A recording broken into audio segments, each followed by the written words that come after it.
Muy bienvenidos a la lección número 10 de la escuela sabática que para esta semana se titula El espiritismo desenmascarado. El texto de memoria para esta semana lo encontramos en el libro de Primera Tesalonicenses, capítulo 4, versículos 16 y 17, y dice de la siguiente manera: El mismo Señor descenderá del cielo, con voz de mando, con voz de arcángel y con trompeta de Dios, y los muertos en Cristo resucitarán primero. Luego nosotros, los que estemos vivos, los que hayamos quedado, seremos arrebatados juntamente con ellos en las nubes, y así recibiremos al Señor en el aire, y así estaremos siempre con el Señor. La esperanza del apóstol Pablo, juntamente con todos los patriarcas y los que escribieron la Santa Escritura, estaba puesta en la segunda venida de Cristo y en la resurrección de los muertos. El Señor Jesucristo mismo dijo que Él es la resurrección y la vida, y el que cree en Él no morirá eternamente. Bienaventurado, dijo el Señor, el que tiene parte en la primera resurrección, porque su potencia será junto al árbol de la vida. Todos los que descansan en el Señor, en el polvo de la tierra, en el Señor descansan. El apóstol San Pablo dijo: porque si vivimos, para el Señor vivimos, y si morimos, para el Señor morimos, ya sea que vivamos o que muramos, del Señor somos. Es decir, hay una creencia popular de que cuando la persona muere, su alma se va directamente para el cielo o se va para el infierno. Otros creen, algunas teorías humanas, que existe un purgatorio donde si usted no fue tan bueno ni tan malo, se va a ese lugar a purgar, y luego después de cierto tiempo de rezos e inclusive de dinero que se pueda donar para que estas almas puedan pasar del purgatorio hacia el reino de los cielos. Y todo esto tiene su base en la primera mentira que Satanás le dijo a la mujer, cuando le dijo en el huerto del Edén, con que Dios os ha dicho que no comáis de todo árbol del huerto. Y la mujer le dijo: bueno, de todos los árboles del huerto podemos comer, menos del árbol que está en medio del huerto, que es el árbol del conocimiento del bien y del mal, porque el día que nosotros comamos de ese árbol, ciertamente moriremos. A lo cual la serpiente replicó: no es cierto, no moriréis. Sabe bien Dios que el día que comáis de él serán abiertos vuestros ojos, y seréis como Dios, conociendo el bien y el mal. Y entonces dice que la mujer, cuando vio que el árbol era bueno para comer y que su fruto era agradable a los ojos y codiciable para alcanzar sabiduría, tomó de su fruto y comió. Y le dio también a su esposo, el cual comió juntamente como ella. Desde ese entonces se perpetuó la primera mentira que Satanás dio a nuestros padres de la inmortalidad del alma. Él le dijo: no moriréis. Al claro acerto de la palabra de Dios, que él había dicho: sí moriréis, la serpiente dijo: no moriréis. Y ahora esa mentira se predica desde la mayoría de los púlpitos de la cristiandad, y se considera de que nosotros tenemos un alma inmortal, o que tenemos un alma que cuando el cuerpo muere, se desprende del cuerpo y viaja a la eternidad. De ahí es entonces que salen frases como: ha pasado a mejor vida, ya está con el Señor, me está cuidando desde el cielo. Y entonces se empieza a mandar dedicatorias, pensamientos, palabras, se expresan sentimientos a personas que ya han muerto, y se considera de que están en otra vida o en una mejor vida, o que cuando se muere no se muere realmente, sino que se pasa a mejor vida. Bueno, todas estas son ideas basadas en la primera mentira que Satanás le dio a nuestros padres.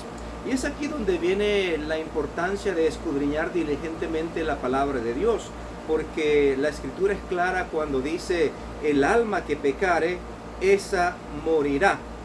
Entonces hay una sentencia clara para la alma que peca, con una sentencia de muerte.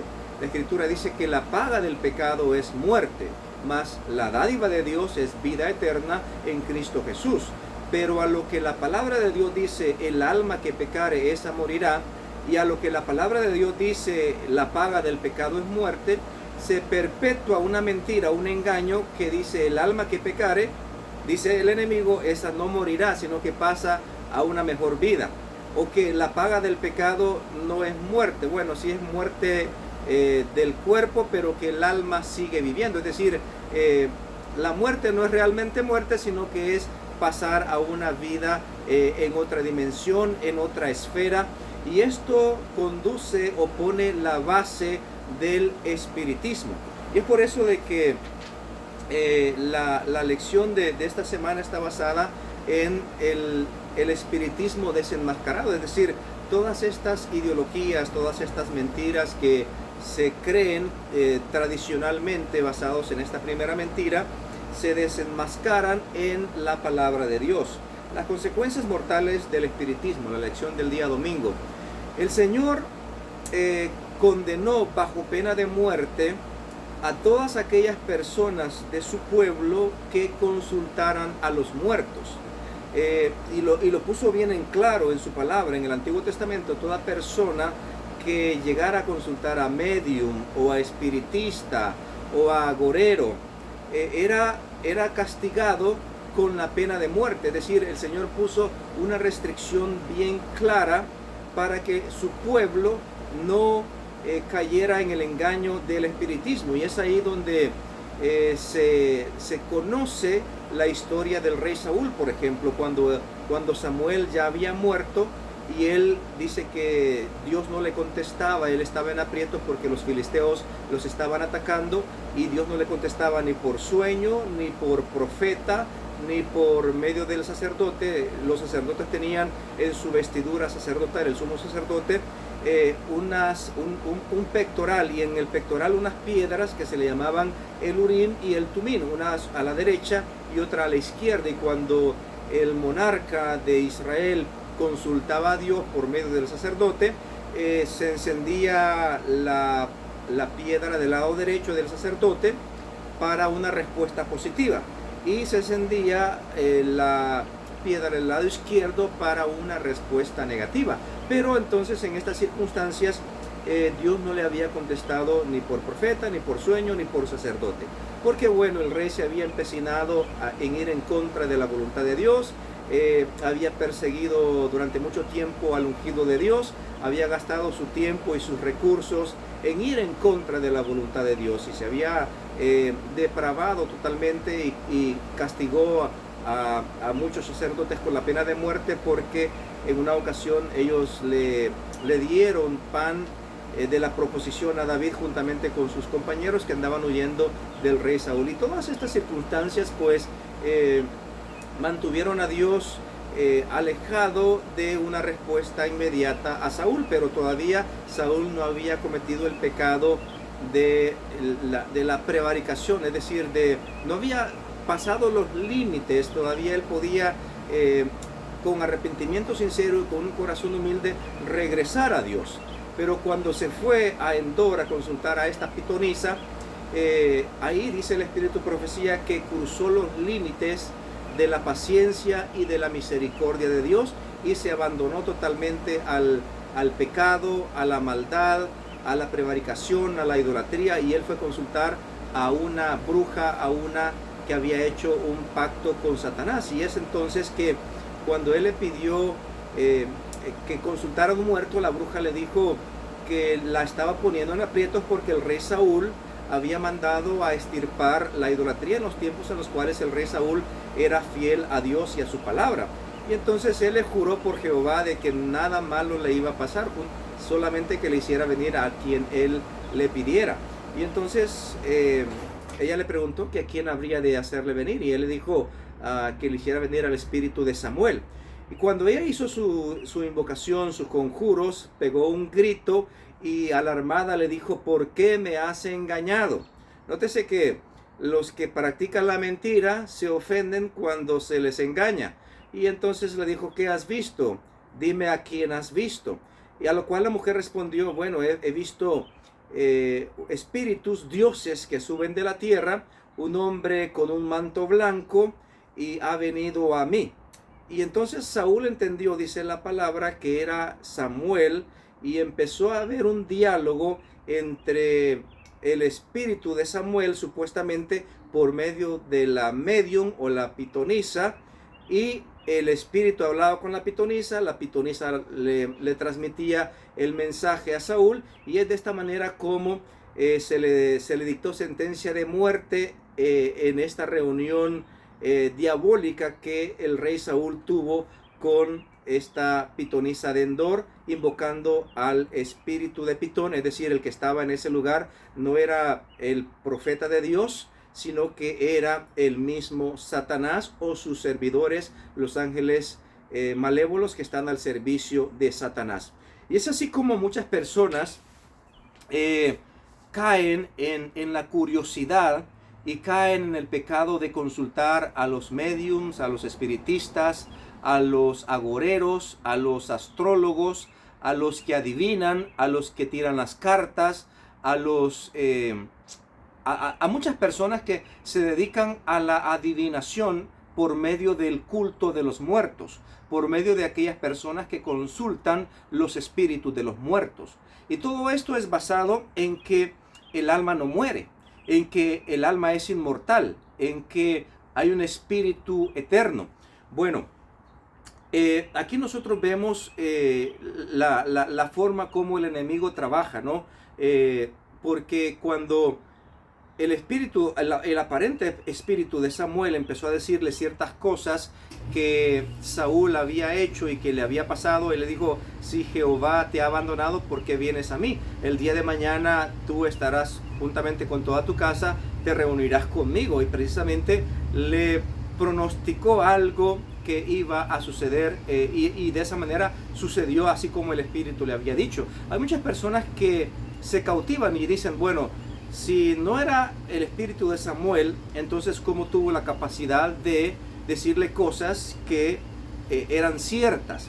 Bueno, y ese es aquí como el enemigo se disfraza, ¿no? Por medio, dice verdades envueltas con mentiras, y él, con su mente magistral que ha sido creada por Dios, que la creó Dios para beneficiar a los ángeles celestiales. Recordemos de que Satanás en un principio no era Satanás, era Lucifer, el ángel más poderoso que Dios había creado en los cielos. Pero cuando él se rebeló en contra de la voluntad de Dios, esa mente perfecta, esas facultades perfectas se pervirtieron, se depravaron, y ahora él es un experto engañador que se esconde por medio del engaño, por medio de la mentira, y es una mente maestra que tuvo la capacidad de engañar a la tercera parte de los ángeles del cielo, tuvo la capacidad de engañar a nuestros primeros padres, y la Escritura dice que tiene la capacidad de engañar al mundo entero.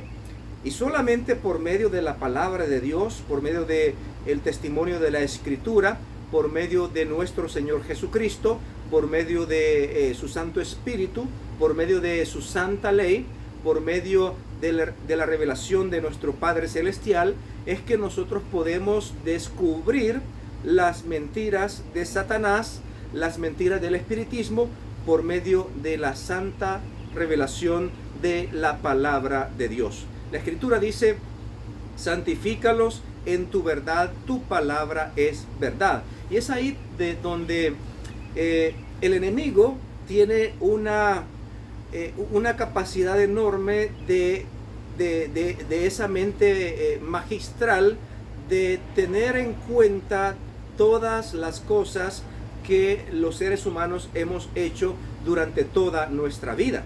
Y es, por ejemplo, que cuando las personas van a consultar a los medios, se les dice ciertas cosas que tienen que ver con su realidad, y es ahí como el enemigo los atrae, porque él tiene muy en cuenta lo que nosotros hacemos, lo que nosotros vivimos, las palabras que dijimos, donde nosotros trabajamos. Él tiene una capacidad de saber, porque él, de acuerdo a lo que dice la Escritura, el libro de Job, por ejemplo, cuando Dios le preguntó a Satanás: ¿de dónde vienes? Satanás le dijo: de rodear la tierra y de andar por ella. Y le preguntó Satanás por una persona específica y le dijo: ¿no has considerado a mi siervo Job? Y conocía a Satanás a Job, y Satanás le dijo claramente, bueno, Job, aquel que vive en Ur de los caldeos, sí, me parece de que tú lo has bendecido, lo has prosperado, todo lo que tiene ha sido prosperado, tócale todo lo que tiene y verás si no te blasfema en tu rostro.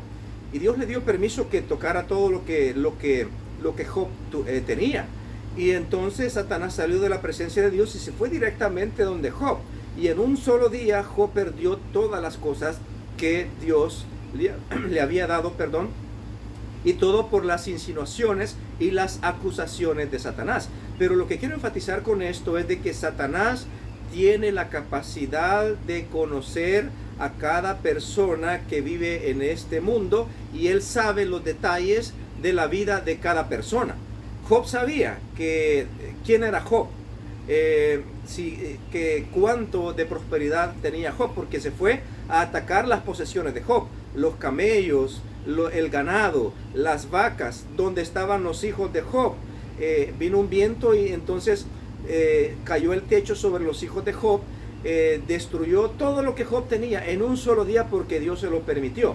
Entonces cuando nosotros vemos en la escritura revelada el poder de los ángeles, la escritura dice en el Salmo 103, por ejemplo, de que los ángeles son poderosos en fortaleza, que ejecutan su palabra y que obedecen a la voz de su precepto. Los ángeles son seres excelsos, poderosos en fortaleza, que cuando Dios los manda a hacer su voluntad son como rayos cuando hacen la voluntad de Dios. Por ejemplo, cuando el ángel Gabriel descendió en el día de la resurrección de Cristo, dice la escritura en los evangelios que el centurión de los soldados romanos, los 100 soldados romanos, quedaron dominados por el miedo cuando vieron el rostro de aquel ángel que está en la presencia de Dios, del ángel que tomó la posición de Lucifer cuando éste se reveló en el cielo. Estamos hablando precisamente del ángel Gabriel, el que está delante de la presencia de Dios y el que es enviado por Dios mismo para ejecutar su voluntad. Se presenta en el libro de Daniel, se presentó en el mensaje a Juan, al padre de Juan el Bautista, Ezequiel me parece que era el nombre, y le dio una señal de que lo dejó mudo porque no creyó en la palabra de Dios. Fue el mismo ángel Gabriel que se le presentó a María para darle el mensaje de que ella había sido favorecida por Dios y que la virtud del Altísimo la cubriría con su sombra para llevar a cabo el plan de Dios de traer a su hijo unigénito al mundo por medio de esta mujer que se consagró a la voluntad de Dios. Y entonces cuando vemos al ángel Gabriel en su aspecto, como lo describe en los evangelios, dice que su rostro era como el rostro de un relámpago. Yo no sé si ustedes han visto cuán impactante es cuando se desprende un relámpago por los cielos. Bueno, imaginémonos por un momento cómo sería estar contemplando el rostro de este ángel, que su rostro parece el rostro de un relámpago. Y entonces los soldados romanos, que nunca habían tenido ningún temor a ir al frente de la batalla o al ir a afrontar a un peligro, eran soldados de la nación más poderosa del mundo conocido, el Imperio Romano. Eran hombres preparados para la guerra, eran hombres crueles, eran hombres valerosos que se enfrentarían a cualquier situación, bajo cualquier circunstancia, pero en esta ocasión fueron dominados sin espada y sin jabalina, solamente con la presencia del ángel que está delante de la presencia de Dios y que su aspecto es como el rostro de un relámpago, algo sumamente impactante. Por ejemplo, cuando Sennacherib se rebeló en contra de la voluntad de Dios y desafió a Dios, y cuando el rey de Israel se presentó delante de la presencia de Dios y llevó la petición de protección y se humilló delante de Dios, dice la escritura de que el ángel de Jehová mató a más de 180,000 hombres, hombres de guerra, hombres valerosos en una sola noche. Este otro ángel también, que estaba con el ángel Gabriel, dice que movió una piedra enorme que cubría la tumba de Cristo y la movió como un cántaro, es decir, como un canto rodado, como una piedrecita. Es decir, que los ángeles tienen poder, son poderosos en fortaleza cuando ejecutan la palabra de Dios. Bueno, el mismo poder que tienen los ángeles que están al servicio de Dios, lo tienen también los demonios y Satanás, que era el ángel más poderoso que Dios había creado en los cielos, cuando Dios les permite hacer lo que ellos quieren hacer.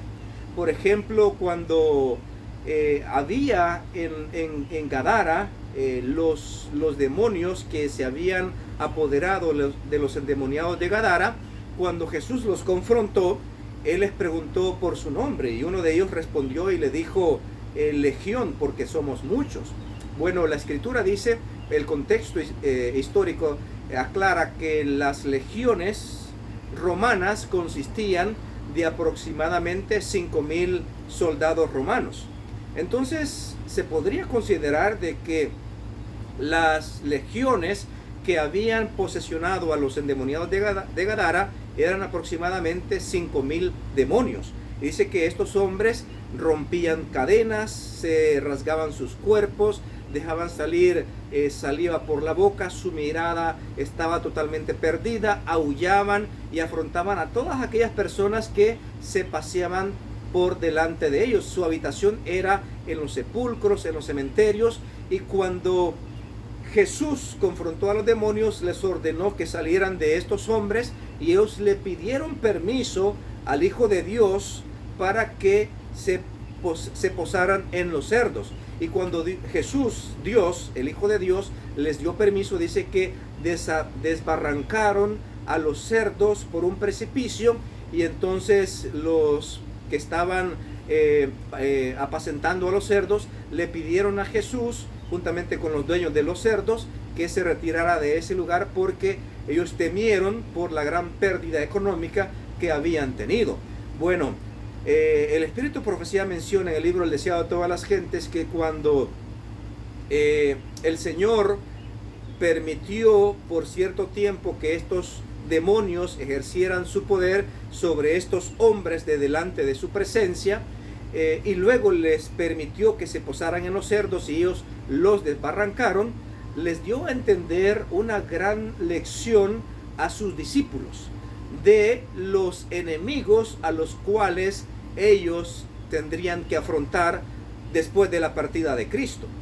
Y es entonces en ese contexto que la Escritura dice que nosotros no tenemos lucha contra sangre y contra carne, sino contra principados, contra potestades, contra espíritus de las legiones celestes, contra huestes espirituales de maldad. Y el mismo poder que estos demonios ejercieron sobre estas personas endemoniadas, lo ejercieron también de una forma destructora en los animales, en los cerdos que estaban ahí cerca en aquella ocasión. Es decir, cuando por ejemplo destruyeron a los hijos de Job, cuando destruyeron las posesiones de Job, cuando destruyeron a los siervos de Job, era bajo el permiso de Dios. Dios no le dijo que mataran a sus hijos, que destruyeran a sus posesiones. Dios solamente le dio permiso de hacer lo que él quisiera hacer. Las cosas que Job tenía estaban en las manos de Satanás, y fue él, bajo el permiso de Dios, que hizo toda esta gran destrucción. Fueron estos demonios, bajo el permiso de Jesús, cuando él les permitió que se posaran en los cerdos, que los desbarrancaron y los destruyeron en el precipicio del mar, ahí del lugar de Gadara. Y es ahí donde el libre albedrío toma un arte vital, ¿no?, en todas las criaturas que Dios ha creado. Entonces nosotros nos enfrentamos a poderes espirituales, y estos mismos poderes tienen la facultad de presentarse en forma de espíritus de personas que han muerto, y le dicen a las personas que van a consultar a los mediums cosas que han hecho en la vida real, el nombre de familiares que han tenido, cosas que solamente ellos aparentemente han sabido, pero los espíritus de los demonios se pasean sobre este mundo caído, porque este fue el lugar donde fueron arrojados cuando ellos perdieron la batalla en los cielos, de acuerdo al libro de Apocalipsis capítulo 12. La escritura dice de que hubo una gran batalla en el cielo, pero ellos no prevalecieron, Satanás ni sus ángeles, y fueron arrojados a la tierra. Y es aquí donde Satanás, juntamente con sus demonios, tomaron posesión de este mundo cuando nuestros primeros padres pecaron. Si nuestros primeros padres se hubiesen mantenido fieles, este no hubiese sido la habitación de Satanás ni de sus demonios. Pero Satanás le dijo a Jesús en el desierto de la tentación que este mundo se le había dado a él, es decir, por medio del engaño, por medio de la mentira, él tomó posesión de este mundo y ahora él se pasea, anda rodeando por toda la tierra. La escritura dice que él anda como un león rugiente buscando a quien devorar. Y el disfraz preferido de Satanás es el engaño, es la mentira, es disfrazarse por medio de espíritus mentirosos.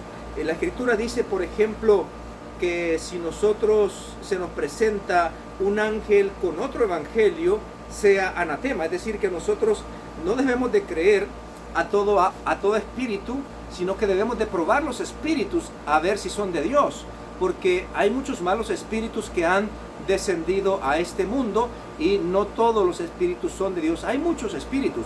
La escritura dice de que delante de la presencia de Dios, en el libro de Daniel, se presentaban millares de millares y millones de millones asistían delante de su presencia.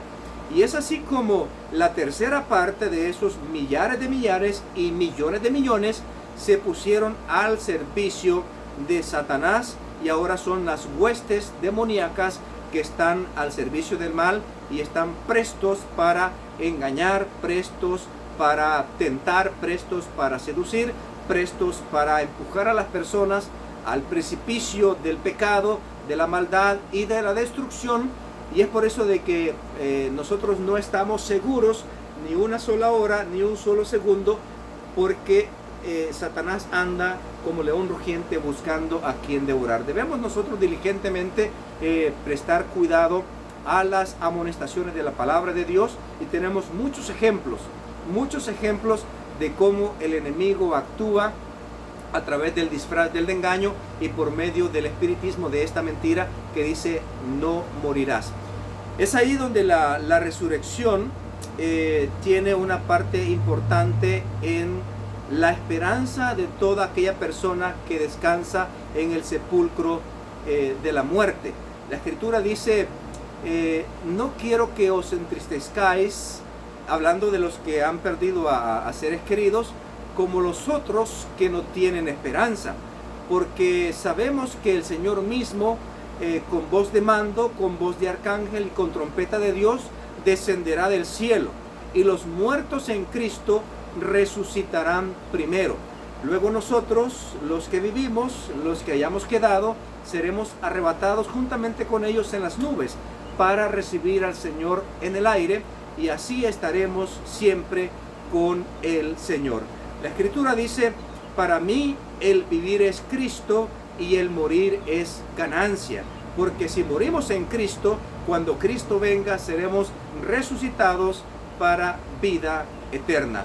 La escritura dice, bienaventurados los que tienen parte en la primera resurrección, para que su potencia sea en el árbol de la vida. La escritura dice, por cuanto del polvo fuiste tomado, al polvo volverás. Y entonces hay unos que preguntan, bueno, hay una parte de la escritura que dice, el espíritu vuelve a Dios porque Él lo dio. Y eso es una pregunta muy interesante. Bueno, la explicación de la palabra de Dios de acuerdo a la creación del ser humano en el jardín del Edén con respecto a esta pregunta, la escritura dice de que que el ser humano, Adán, fue creado del polvo de la tierra. Y cuando Dios creó al ser humano del polvo de la tierra, dice la escritura que Dios sopló en su nariz aliento de vida y el hombre llegó a ser un alma viviente. Bueno, cuando el ser humano muere, sucede el proceso contrario. el polvo vuelve a la tierra porque del polvo fue tomado, y el espíritu vuelve a Dios porque Él lo dio. Y entonces las personas dicen que cuando alguien muere, entonces ese espíritu se va al cielo. Nótese que la escritura dice, el espíritu vuelve a Dios porque Él lo dio. No dice que el espíritu va al cielo. Y es aquí donde está la explicación. Lo que Dios le dio al ser humano fue, el soplo de vida. Sopló en su nariz espíritu de vida, o aliento de vida, o soplo de vida, y el hombre llegó a ser un alma viviente. Cuando las personas mueren, lo que sucede es que devuelven el soplo de vida, es decir, el espíritu de vida o el aliento de vida vuelve a Dios porque Él lo dio. Es decir, el milagro de la vida para el ser humano se encuentra en la respiración. Nosotros podemos dejar de comer durante un periodo extenso de días y eventualmente vamos a morir, porque el alimento es vital para la vida humana, pero podemos dejar de comer y podemos vivir hasta 50, 60 días, por ejemplo, pero luego la persona, si no come, muere porque el alimento es vital para la vida. El agua es un elemento vital para la vida, pero si pasan hasta 10 o 20 días y no tomamos agua, eventualmente morimos. Pero la respiración es vitalísima para la vida. Es decir, algunos que han logrado mantener la respiración lo han logrado hasta por 4 minutos y medio, y hay registros en el libro de los Guinness Records que alguien que se prepara físicamente, mentalmente, emocionalmente para romper este récord, no llega a mantener la respiración por más de 5 minutos. Y esto es algo sorprendente, porque la respiración, la escritura dice, todo lo que respira alabe al Señor, porque la vida, el soplo, el regalo de vida del ser humano y de todo ser viviente se encuentra en la respiración. Bueno, cuando una persona muere, suelta el aliento, expira, suelta el soplo de vida, el espíritu que da vida vuelve a Dios, y es aquí donde está el detalle. La escritura dice de que nosotros, ¿a dónde me esconderé de tu espíritu y a dónde huiré de tu presencia? Dice la escritura, si subo a los cielos, allí estás tú.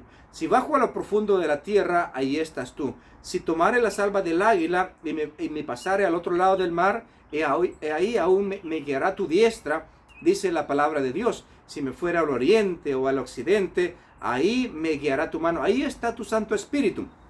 En otras palabras, si en este momento el hermano Wilber expira o deja de vivir, el soplo de vida, el aliento de vida, vuelve a Dios, pero Dios está en este lugar por medio de su Santo Espíritu. Si tú que me estás escuchando, ya sea en El Salvador, o en Perú, o en California, o en Nueva York, si ahí tú dejas de vivir, el aliento de vida es recibido por Dios por medio de su Santo Espíritu, porque Dios está en todas partes por medio de su Santo Espíritu. No hay tal cosa como que el Espíritu se va al cielo. La Escritura no dice que el Espíritu se va al cielo. El Espíritu dice, el Espíritu o el aliento de vida vuelve a Dios porque Él lo dio. Pero Dios está en todas partes. Ya sea que donde cualquier lugar del mundo o del mar o de la montaña o del desierto, que un ser humano muere o que un ser viviente muere, su espíritu de vida, su aliento de vida vuelve a Dios porque Dios está en todo lugar, en todas partes. Bueno, esto ha sido en grosso modo el resumen de la lección número 10 con la temática el espiritismo desenmascarado. Bendiciones para todos, que Dios nos bendiga.